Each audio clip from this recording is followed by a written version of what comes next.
I'm really excited to share with you our final plenary session of the National Opioid Leadership Summit this week, setting the standards for community-based response to drug overdoses, the CRADO panel. Our moderator today is Dr. Ronit Lev. She's a physician at Scripps Mercy Hospital and the former Chief Medical Officer of the White House Office of National Drug Control Policy. She's joined today by panelists Dr. Duane Kaniva, Chief Medical Officer for the Department of Homeland Security, and Dr. Grant Baldwin, Director of the Division of Overdose Prevention at the Centers for Disease Control and Prevention. It's going to be a really exciting panel, and I hope you enjoy. Thank you. And Dr. Lev, this is over to you. All right. Well, thank you. Thank you, Tara. And thank you to the Public Health Institute for putting together this amazing two-day conference and bringing people from all over the country. And thank you all for being with us and being engaged and helping your community on the ground. As I start here, let's see. I'm going to be speaking a little bit and giving an overview about what CRADO is. Community response to drug overdoses, and then you'll hear from Dr. Baldwin and then Dr. Kaniva. And before I go into this, we just really acknowledge what's happening on the ground on the front line as an emergency physician. My ER is holding COVID patients right now. Our ICU is full. The governor has shut down the state with stay-at-home orders. And it's really eerie. This is a picture of me wearing a PAPR for the very first time back when I thought I was maybe going to die by taking care of people. Now I know that I am actually safe and know how to protect myself. But even at the beginning of the pandemic and right now, if you come take a peek in the emergency department, you'll see mental health patients, you'll see addiction issues, and as well as COVID. And somehow now other people are afraid to come in, but those three things are dominating the front lines. When we talk about community response to drug overdose, it's helpful to understand where we can intervene and by understanding the numbers. So I know we say there are 70,000 and this year we're going towards 76,000 people who die from overdoses. It's really overwhelming. But if you can ask, what can I do in my community for this horrible trend, you have to piece it down and take ownership of what segment you can actually manage. That 76,000 is all overdoses, all drugs, all intentions. As a physician, I want to take ownership of the red part of the graph. Those are as far as the supply chain. There's an illicit supply chain, what's in the black, and the medical supply chain, which is in the red. And as a physician, I would want to take ownership of medications, not including fentanyl, that I prescribe that I can prevent. And we're doing that. Sorry to interrupt you. I just want to make sure that you're sharing your slides. I'm not sure that we're actually seeing what you're seeing. Oh, you're not? Pardon the interruption. Because we'll just take a quick break here and get that settled. Thanks for your patience, folks. All right, sorry. I thought I was watching it the whole time. So let's go back to screen share and do that. All right, thank you for the interruption, and hopefully you can see that now. Here's a good show.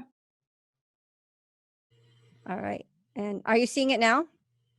We see it now. All right, there we go. All right, there's me in the PAPR and the overdose slide with 76 almost thousand estimated for this coming year in 2020, and the red part, which is should be owned by the medical community as far as prevention with safe prescribing, and then the illicit part. Of course, anybody who has a substance use disorder, all 20 million Americans should get compassionate treatment with care and without stigma. But I want to make sure that we celebrate our accomplishments. The medical community has been charged to dealing with the opioid epidemic, and we have. And dare I say, at the National Opioid Prevention Leadership Conference, that we no longer have a prescription opioid epidemic anymore, not for prescriptions. And here's some of that data. These are prescriptions given over time, peaking in 2011, and now down the latest data from 2018, and I think it's going down even more. This is national prescribing data.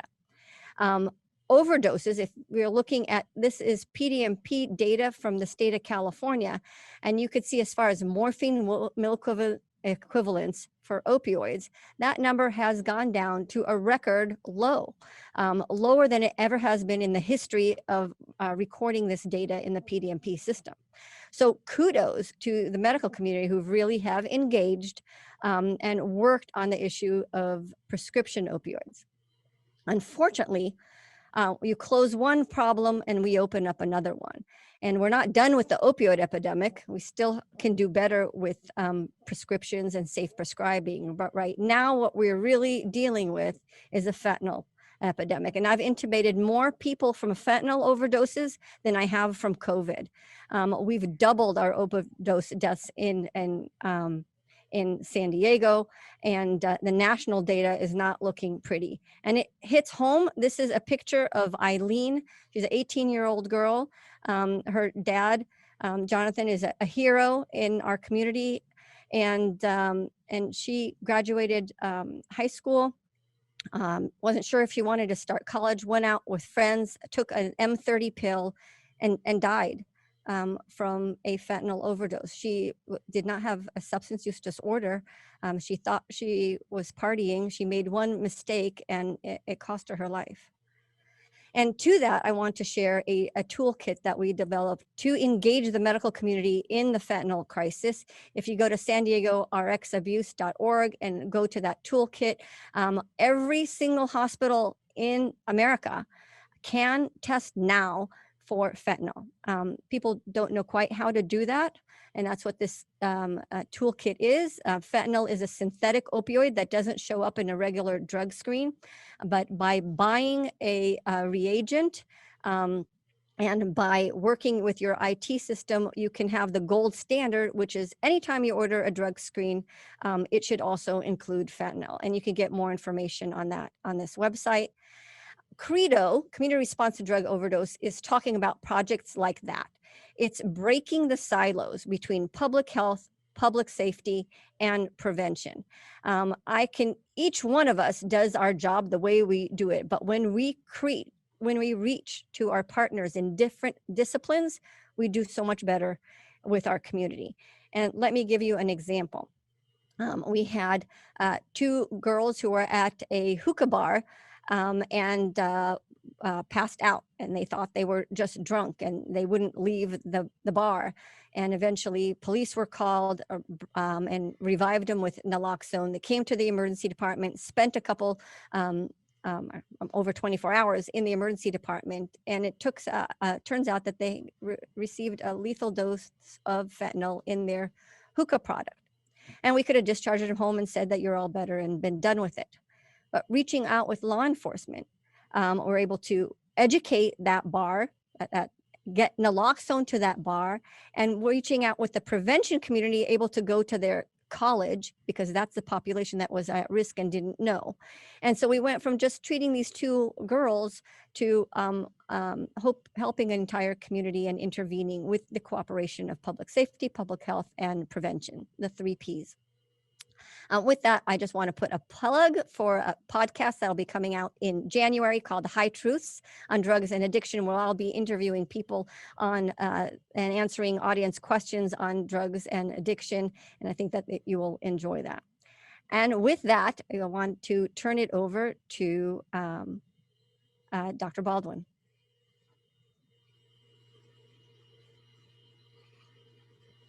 Great, thanks so much. Certainly an honor and privilege for me to be with you this afternoon, even virtually. I'm going to focus my remarks this afternoon on the integrated, community-based, community-centered, and community-engaged programs that are resident in my division to help us tackle the U.S. drug crisis.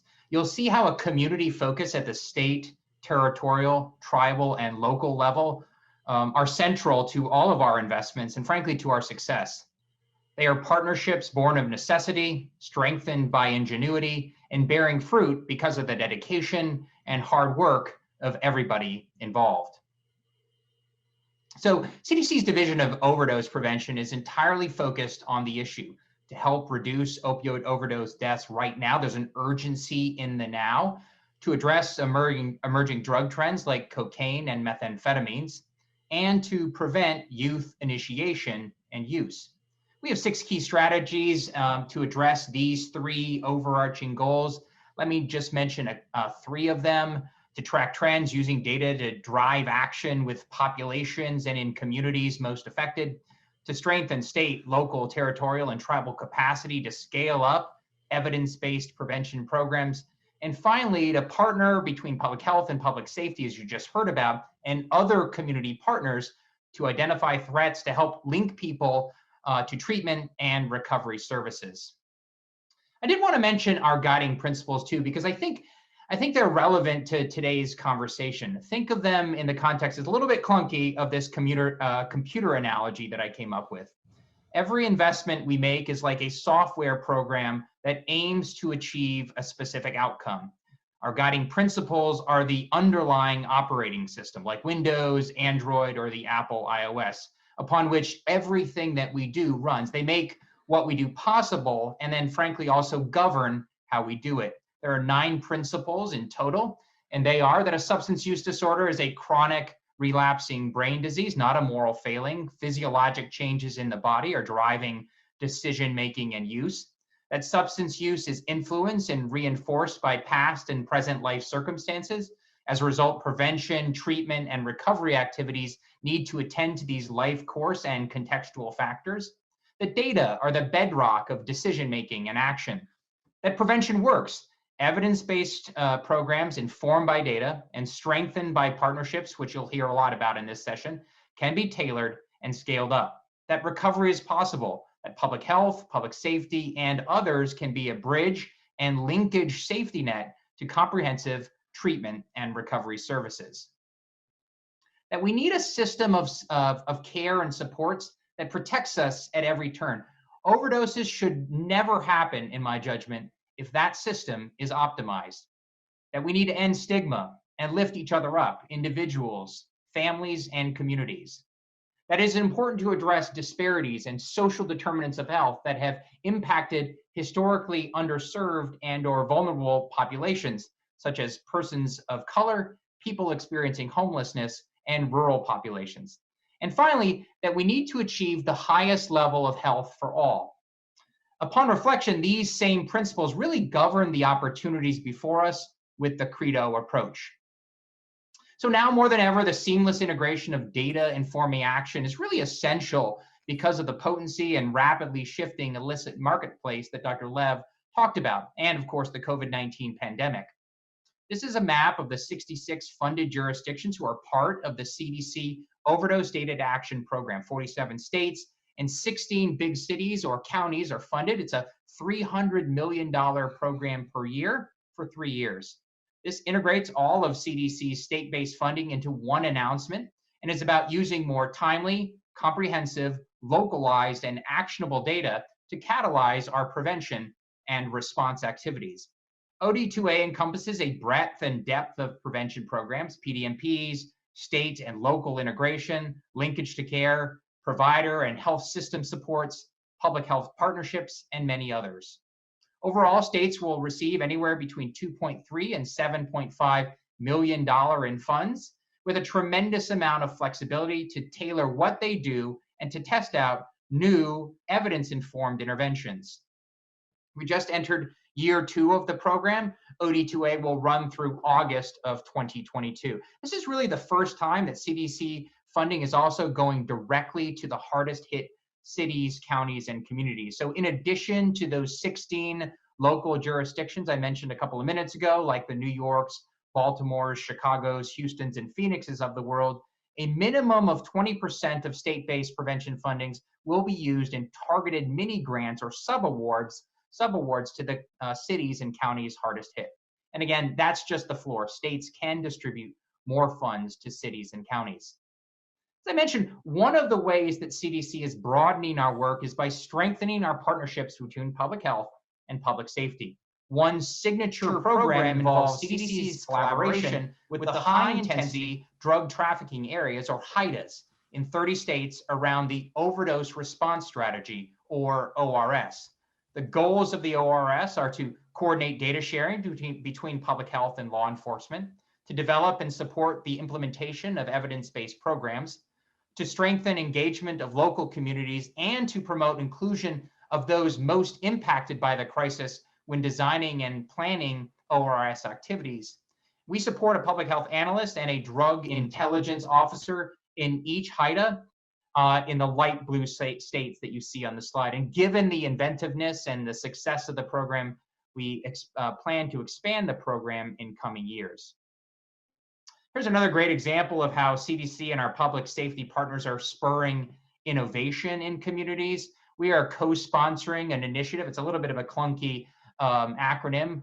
It's COOCLES, that stands for Combating Opioid Overdose Through Community Level Interventions. COOCLES are innovative, evidence-based, and community level. And then you see some of the examples of our investments listed on the slide. So for example, emergency department initiated referrals to medication-assisted treatment in Philadelphia, post-arrest diversion to treatment for an opioid use disorder in Kingsman, Arizona, and finally expanding access to medication-assisted treatment in the Cuyahoga County Jail in Ohio. And the goal for us moving forward is to bring proven programs to scale and to do so on a much more aggressive timeline. I have a colleague that describes this as adoption acceleration.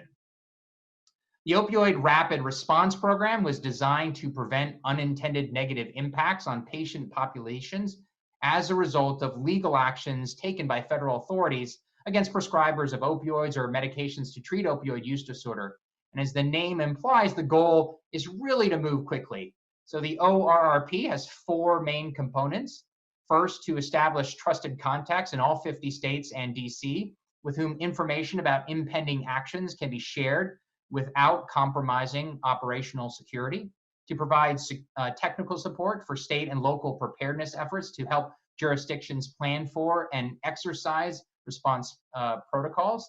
Third, to support workforce development through Project ECHO and our own training curriculum to increase federal, state, and local capacity to care for patients with opioid use disorder. And finally, to provide state and local response support through the Public Health Service Commissioned Corps in the event that a state may be unable to meet the needs of the patient population. With funding from Bloomberg Philanthropies and in collaboration with the CDC Foundation and the National Association of County and City Health Officials, or NACCHO, CDC developed a toolkit to guide localities in initiating and then maintaining partnerships to help reduce overdose deaths. FAST, as it's called, is intended to be a long-standing, strategic and action-oriented problem solving. It's being pilot tested in 10 sites, the first of which is York County, Pennsylvania, but we are also doing pilots in New Hampshire, Oregon, Connecticut, Ohio, Massachusetts, and West Virginia. The toolkit guides partners in their use of information to target their response efforts through actionable, collaborative, and coordinated teams. So the teams focus on that collaborative learning, coordinated response activities, and continuous quality improvement for the purposes of reducing overdose deaths. And the org chart that you see here is the makeup of these FAST teams. And as you can see, the teams are inherently multi-sectoral and community-based. Next, the Drug-Free Communities Program, or DFC, with a modest investment of just $125,000. The central aim of DFC is to utilize community-based coalitions across the 12 sectors that you see listed on the slide to organize to prevent youth substance use. The DFC program includes a community match requirement to further entrench commitment and buy-in. And a community can be funded for up to 10 years. Launched in 1998, it's grown substantially and has impacted over 2,000 communities over the life of the program. There are over 700 coalitions funded last year, and 1 in 5 Americans now live in a DFC community. And beginning this year, CDC is collaborating with ONDCP to administer the program, working closely with CADCA, the Community Anti-Drug Coalitions of America, to also support it. And finally, in 2017, we launched the RX Awareness Campaign. This was the first ever federal effort to raise awareness about the dangers of prescription opioids. The campaign tells the stories of real people whose lives were impacted by prescription opioids. The goals of the campaign are to increase awareness that prescription opioids can be addictive and dangerous, to lower prescription opioid misuse, to increase the number of patients seeking non-opioid pain management options, and to increase awareness about recovery and reduce stigma. In July of this year, we launched the new RX Awareness Stories, featuring audiences heavily impacted, including pregnant women, veterans, younger adults, as well as older adults, and American Indians and Alaska Natives. And based on the lessons learned from the initial release, the new campaign messages evolved to be more positive, empowering, and hopeful. We now feature people in recovery, emphasizing the message that there is hope and that recovery is possible.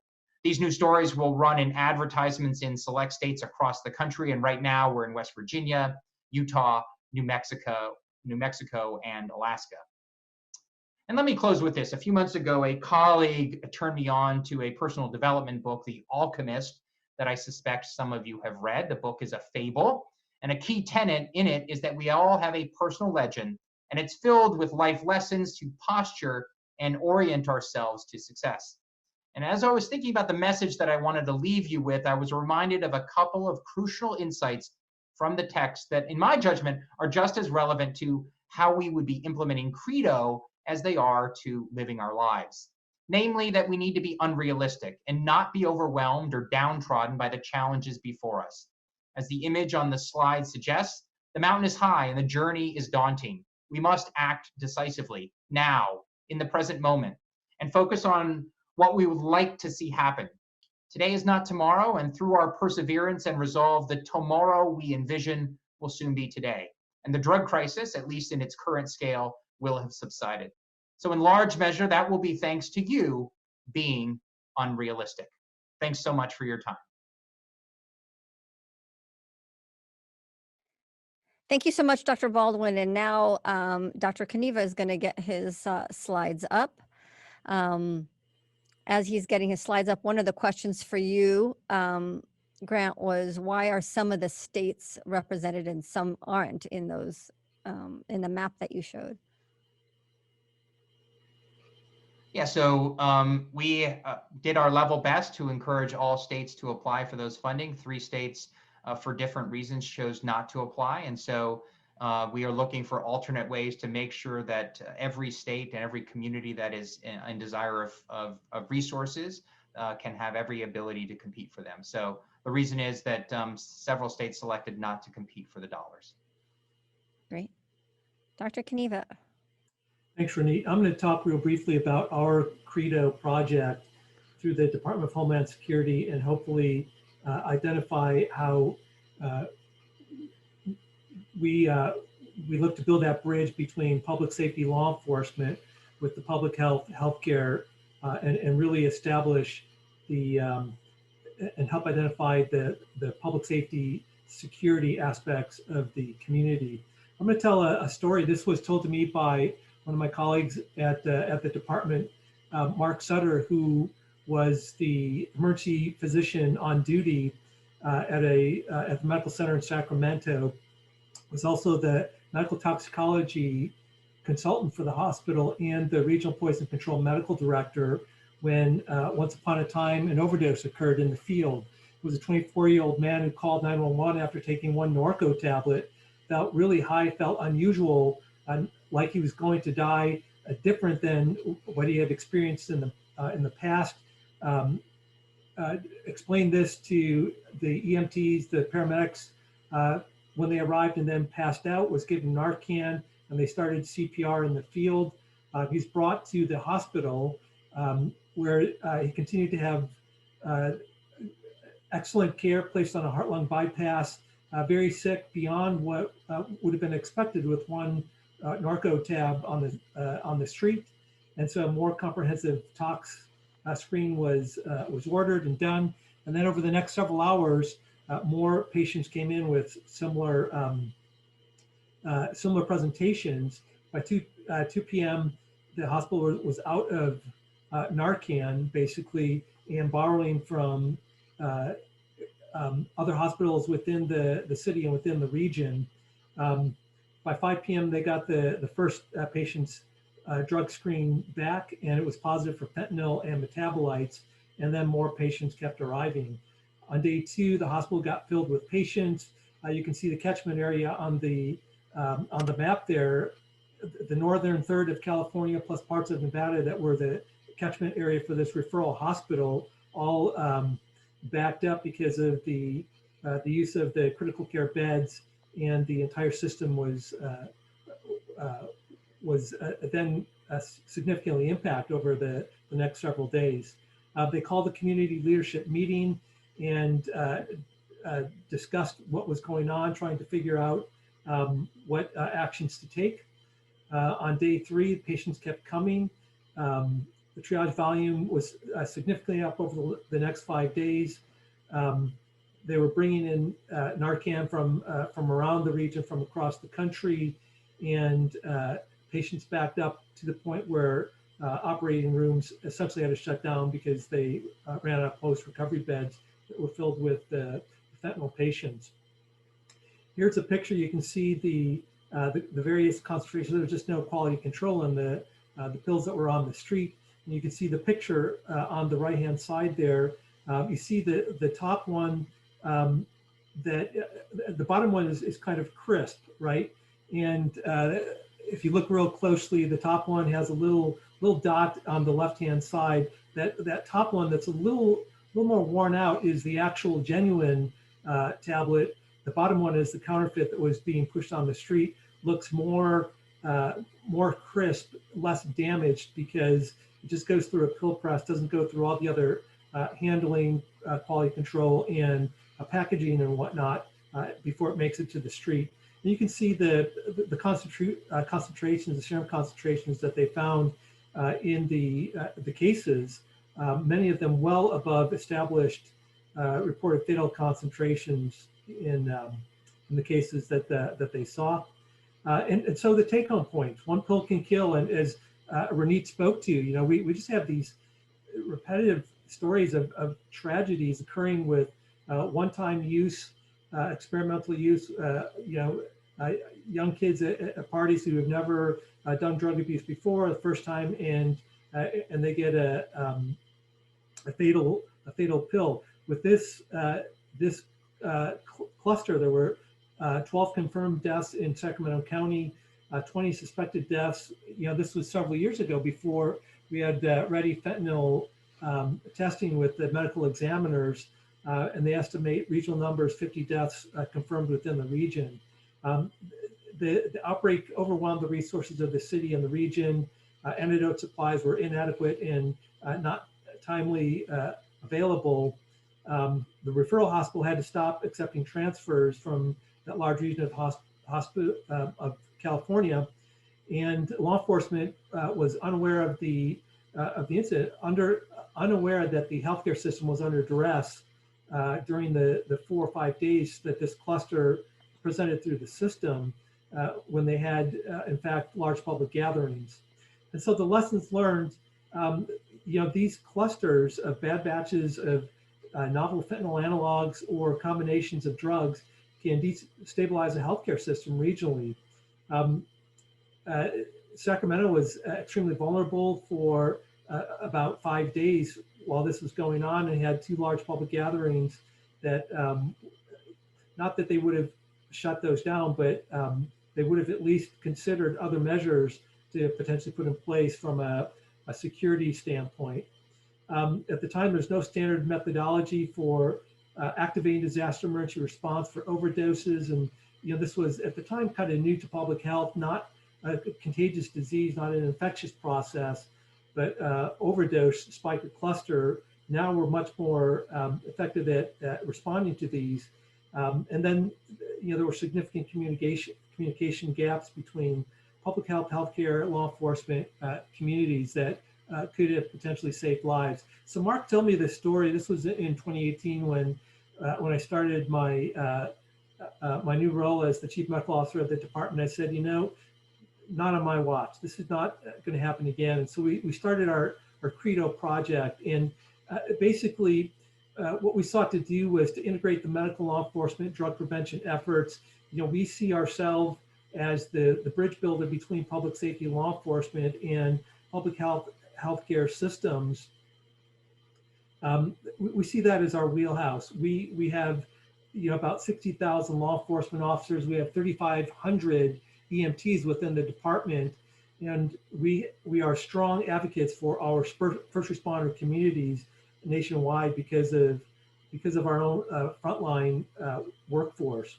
We wanted to improve the community response to the current drug overdose crisis, align the efforts across the federal interagency. Ronit can speak well to the number of departments and agencies that she worked with during her role as Chief Medical Officer at ONDCP.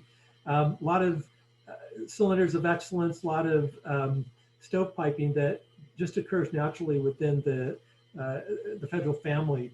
And so we wanted to look at, is there a system of systems architecture, much of what Grant spoke to and demonstrated in the CDC programs, identify and share those best practices with the communities, identify additional lines of effort that we in the Department of Homeland Security could address. And so to us, community, here's what CREDO means. Community is not just the geographical location, but there's also the communities of disciplines, tribes, guilds, the first responder community, as well as the community of Sacramento and the surrounding region. And we need to understand how those communities come together, work, share data, and integrate effort. The response in CREDO, we started doing some site visits with our small team for our CREDO pilot project. And one of the things we saw real quickly was this needs to be 24/7 availability. And across the whole CREDO response within the community, it has to be holistic, it has to be multidisciplinary. We need to buttress those relationships, identify what those critical links are, and make sure that we strengthen them. And then the overdoses, not just to opioids, but mixtures of drugs and different combinations, the novel, not just novel analogs, but new drug classes and new cocktail combinations that come into play with the process. It needs to address fatal and non-fatal cases, and as both Grant and Ronit spoke to, it's got to address addiction abuse, experimental use, and overdose. It's the whole gamut. So Dr. Kaniva, I just want to do a time check because we have a couple minutes left for questions, if you can. Okay, so here's 25 different disciplines that need to come together in bringing this process together, and so we looked at how do we do that. We thought that we needed to develop standards. We worked with NIST, the National Institute of Standards and Technology, and then approached the National Fire Protection Association, which had developed the ASHER standard for a community-based, actually the first community-based standard that we could identify as a nation that brought together multiple disciplines under a single standard to develop community-based response. We thought that set a good framework for us that we could apply to CREDO and the opioid crisis drug overdose. Ronit, I'm going to stop there and turn it back over to you so we've got time for questions. So thank you so much, Dr. Kaniva, for really bringing the whole concept of creating standards for responding to overdoses, just like we have standards for responding to active shooter and many other things. I think that's a novel, continue working on that. We'd like to bring that to our nation. And I have a couple questions. I'm thinking we are short on time, so let me do one question for each of you. COVID lessons, what have we learned? And maybe Dwayne, you could answer that. What you kind of had to stop everything and deal with COVID pandemic. What are some of the lessons that were learned from that can be used for overdoses? Yeah, thanks, Ronnie. It's a great question. One of the things we saw initially was something that we've known all along. Public health is under-resourced, even before COVID, for the opioid crisis as well. It's just under-resourced, and so we're looking at novel ways now. How do we address public health problems that are inherently historically governmental and have huge impacts into the private sector? And what are the private sector aspects of public health that need to be fostered and addressed? The second thing is tools for case contact tracing. We think, as we buttress this for COVID, we should be able to get some lessons learned from that and apply it to the opioid crisis. The third thing is there's got to be a community-based approach to all of this, and not just regional communities, but communities of interest, communities across disciplines, and then identifying the interdependencies and integration of those communities. And then we need to work the entire chain of events. It's from the overdose in the field to the recovery at the with social services and addiction management and everything in between. Just like we see with the active shooter NFPA 3000 standard, we need a comprehensive community-based standard that runs the entire gamut and identifies not just best practices, but minimum standards for how we respond to that. Yeah, if I might, Ronit, I'd love to overlay a metaphor on top of what Dwayne just described, because I think it's helpful. And in the COVID response, one of the things you've probably seen, that sort of Swiss cheese metaphor, that each specific intervention sort of confers some level of protection, but much like each slice of Swiss cheese, each slice has some holes in it. But the Credo approach allows you to layer interventions on top of one another, or systems of support that ultimately can help drive down overdose deaths. So masks, social distancing, hand hygiene, cleaning and ventilation, et cetera, as we think about pre-vaccine response to the COVID pandemic. I think there are analogs within drug overdose prevention that mirror those. The other big lesson for me is around the issue of social determinants of health and the disparities that have been sort of further uncovered with the COVID-19 pandemic, I think are mirrored in the context of the drug crisis. Sorry to interject there. That's great. No, perfect. And also, and you just touched on this as well, my next question to you, and you could both answer if we have time, is what about contact tracing? We do contact tracing. Everybody knows about that when it comes to COVID. We do it when it comes to foodborne illnesses, and CDC has a whole department dedicated to that. What about doing that for drug overdoses? Yeah, so there are a couple of avenues that I think are of interest of ours. So one, I mentioned linkage and retention and care, much like HIV has done. There's sort of a coordination of care, a cascade of care. We are interested in making sure that people have every opportunity to be linked and retained in treatment and recovery supports and services. In large measure, as you indicated, because of the nature of the synthetic opioids other than methadone, they're so fatal, they're so lethal, they're so potent that any failure is ultimately going to potentially lead to an overdose death. So we need, from a contact, it works in the sense that we are interested in sort of building linkages and connecting people as quickly as possible to sort of long-term treatment and recovery. So that's one avenue that I mentioned. I suspect Dwayne may have others. Yeah, I would add, from our wheelhouse, one of the striking things that we saw was the chemical forensics piece. And as we get these novel analogs coming out there, we're on the cusp of some amazing chemical detection capabilities that can be applied to the chemical forensics and the investigations in this. And we need the registries. We need the over 1,000 expected analogs of fentanyl, that most of which are still to be discovered. We need registries, we need libraries, we need ways to track that and share that on a national basis through federal law enforcement, but also bridging from law enforcement sensitive registries to protected health information and the healthcare sector. Breaking those barriers of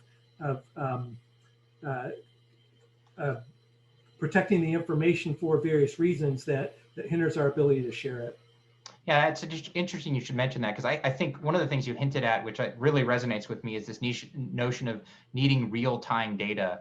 I mentioned the urgency of the now. We don't have time, because of the nature of this crisis, to wait weeks, months. We need sort of hours, days kind of delay, and that sharing of data is absolutely essential. So that mirrors very closely to what's done with contact tracing. You need to understand who the close contacts are to sort of break the chain of events. Some of that is related to, in this context, the data sharing across sectors, of course, protecting and not deconflicting data too early, but sharing it as quickly as possible for situational awareness.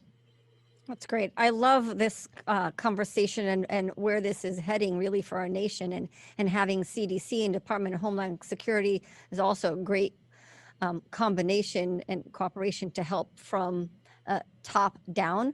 But to wrap it up, I think CREDO, community response to drug overdoses, can happen also from the bottom up.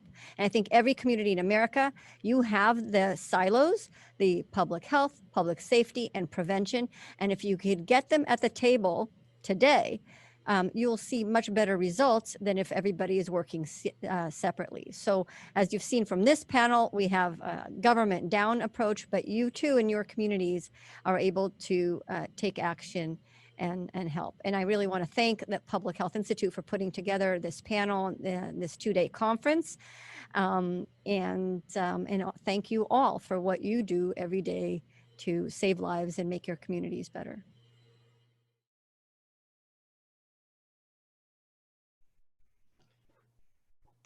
I want to thank the conveners of this 2020 National Opioid Leadership Summit, more specifically the Public Health Institute and the University Hospitals, for the opportunity to present this keynote address. Over the past 2 days, you've heard from a stellar group of speakers who covered a wide range of issues associated with the opioid epidemic. You've heard from representatives from public health, from medicine, from substance abuse prevention and treatment, and from criminal justice. You've heard discussions about peer support and telehealth. You've heard a lot about a variety of issues of substance use in the opioid epidemic. And you've heard about the issue of data sharing, not only across the health sectors, but also the justice system. And you've heard discussions about the various social determinants of health platforms of health and human services. That discussion included the use of technology to gain a better understanding of both those who use psychoactive substances and the practices used by them. This information is of critical importance. America's substance use challenges are not simply about opioids or the data associated with opioids.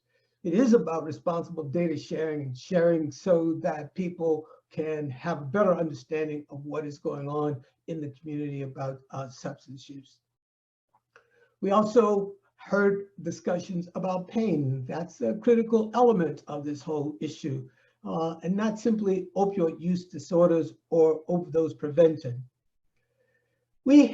America's substance use challenges also include different communities. The story about Cabell County, West Virginia, captured my imagination. When a team from Johns Hopkins looked at Cabell County, they found 83% were white, 71% were younger than 40, 60% were male, 66% were unemployed, and 64% went to bed hungry at least once per week.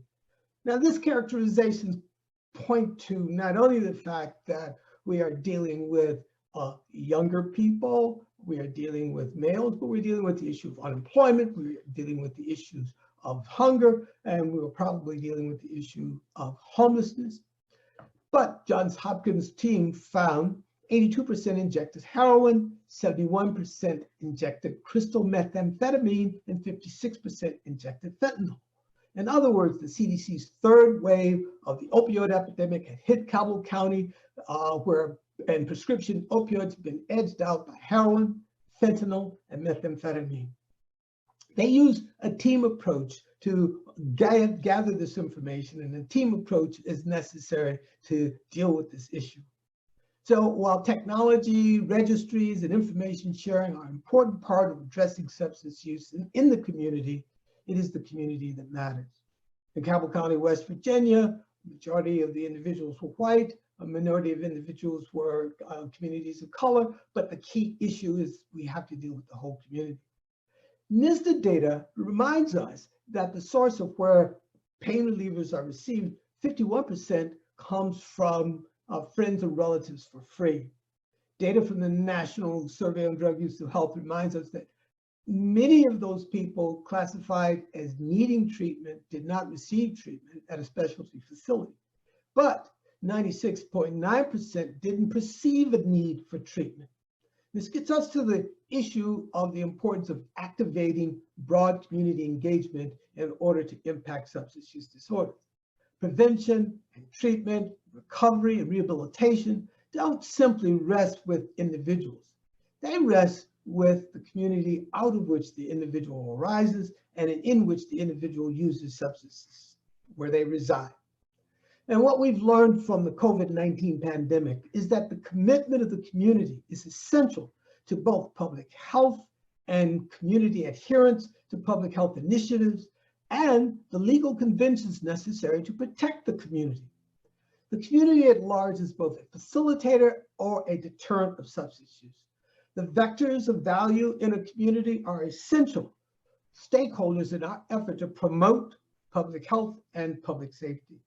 The faith community, community organizations such as community coalitions, community organizations, both sectarian and non-sectarian, social clubs, merchants, and commercial organizations, veterans organizations, employers, and political organizations, all can play a critical role in defining the attitudes toward health norms in general and substance use in particular.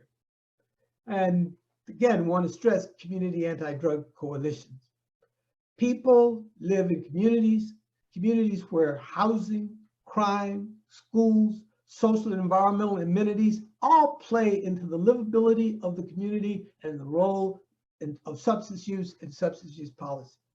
The community is the stakeholder of greatest importance in substance use policy and needs to be broadly represented at the table of discourse. We have to take a look at where people get their prescription drugs, for instance. 51% got them free from family or friends. This notion of community attitudes is very important. If we are going to have policies, we must involve the communities, the citizens in the community. We can take a look at employers.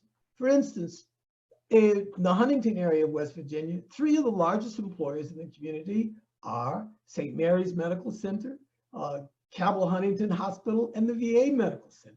In addition, Marshall University is also a large employer. Now, these 4 entities alone have a substantial vested interest in promoting the prevention of the misuse of psychoactive substances, whether they are alcohol, tobacco, opioids, stimulants, marijuana, or other substances. We need to recognize this. If we don't recognize this, then we say it's the responsibility of public health, it's the responsibility of criminal justice, it's the responsibility of the medical community. In fact, it's the whole community. And this Huntington, West Virginia, there's a railroad, several telehealth services, teleservices, several small manufacturers like Special Metals and Steel of West Virginia. All of these are stakeholders in the health of the community. But before I can go further, the issue for the community, which is something we've learned from COVID-19, is the issue of trust. It's critical for a broad-based effort. We cannot succeed if people believe that it is public health against the public or public safety against people. Keep in mind that 88% of the people who need treatment don't get treatment. So we have to address some of these issues carefully. We need to know that in 2019, nationally, there were 72.8 million people who used pain relievers. And only 9.7 of that million of that group misused. So we pit the 88% of the users against the 12% of the misusers. The issue of trust in terms of people who need pain medications becomes important. In September, the DEA released a request for proposal for pharmacy prescription data. I recognize the importance of having good data sets, but there were 23 bullets about patient information, 12 bullets about prescriber information, and 9 bullets about pharmacies. In the DEA RFP, the DEA wanted to know if a patient received a Schedule II drug. They wanted to know a lot more than whether the patient received the scheduled drugs. They wanted to know how far the patient lived from the pharmacy, the distance between the patient and the pharmacy, the distance between the patient and the prescriber, and whether the prescription was paid in cash for Schedule II drugs. And they also want to know the number of instances of more than 2 patients with the same address who received the same drug from the same for the same quantity, the same doctor. For prescribers, the DEA wanted to know the number of out-of-state patients, the percentage of out-of-state patients, the patient distance traveled to prescriber, and the number of paid private pay Schedule II patients. And this gets into some very granular data. The DEA's request for data makes sense from a granular perspective, but it also represents an invasion of patient privacy and an intrusion into the patient-physician relationship, with a particular focus on blaming the patient. In addition to the DEA, the Office of the Inspector General of HHS released a rule on December 2nd, which stated that in the area of substance use disorder treatment, the OIG and its law enforcement partners have substantial enforcement experience that demonstrate their pervasiveness of fraud in treatment programs that serve neither the best interests of patients nor taxpayers. In other words, if people who receive pain medications can't be trusted by the DEA, even if they don't meet criteria for substance use disorder, and if people who suffer from substance use disorder have to present to a system that suffers from pervasive fraud, then we have an adversarial environment that must be addressed if we are to make headway in the area of substance use in America. Trust and confidence in the process among stakeholders is essential for broadening the involvement of the community and addressing the issue of substance use disorder. We cannot address the cultural issues of substance use, especially the needs of communities of color, the needs of rural community. We cannot address the needs of other populations, LGBT, the elderly, or people with language-specific needs. We need to keep in mind that there are many communities where the largest groups of substance users may not trust the environment. We also have to need to keep in mind that we have to have culturally specific strategies to mobilize the community. So whether we're dealing with a predominantly white using population in Cabell County, West Virginia, African-American using population in Cleveland, Ohio, or a population of LGBTQ in, say, San Francisco, whatever the community, wherever they are, and of course, the elderly. We have to deal with this. This range of individuals who are affected by substance use and substance use disorder have a commitment to address these issues if we're going to facilitate change. The key point that we want to make, that I'm trying to make, is we need trust amongst stakeholders, we need confidence in the system, and we need to all work together to change the cultural imperatives. We've seen changes proposed in the state of Oregon most recently. We've seen others as they struggle with how do we deal with this endemic issue. Clearly, the pandemic, the COVID-19 pandemic, has overshadowed a lot of the discourse, but with the advent of vaccines and the recognition that there are other groups of, there are other, shall we say, epidemics that have to be addressed, my hope is that broadening the involvement of the larger community in this discourse, we can make some changes. We can't simply rely on technology. We can't simply rely on law enforcement. We can't simply rely on healthcare delivery system. We certainly can't simply rely on the substance use delivery system to address the issue. We need prevention, we need treatment, we need law enforcement, and we need recovery. Thank you very much.